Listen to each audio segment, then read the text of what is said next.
မဲ့မင်္ဂလာပါဒီနေ့ကတော့တထေးကိုဝတ်သားနဲ့မြစ်ချင်ချက်ကျွေးဖြစ်ပါတယ်အမောက်ဆုံးမြစ်ချင်ကိုရေးစီးပေးထားပါမယ်ဝတ်သားကိုတော့စားစနွင်းနေထားပေးထားပါမယ်စီပူလာရင်တော့ဂျင်းရဲ့ကြက်တွန်ဖြူနီရောင်တင်မောင်ညိုဒီစိမ်းထောင်းတာလေးထည့်ပြီးတော့စီးတက်ပေးပါမယ်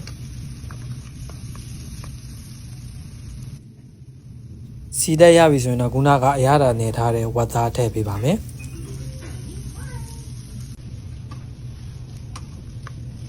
ဝတ်သားတွေကရေထွက်ပြီးတော့စီလေးပြန်လာပြီဆိုရင်တော့ခုနကဆေးထားတဲ့မြစ်ချင်လေးထည့်ပါမယ်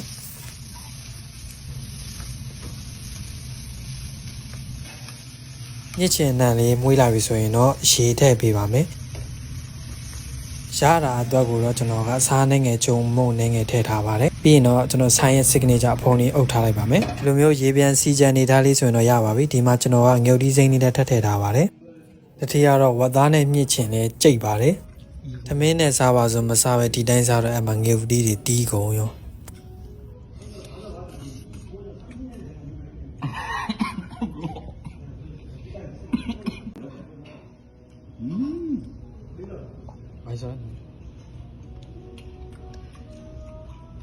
좀 비슷한 맛이 있어요, 이거?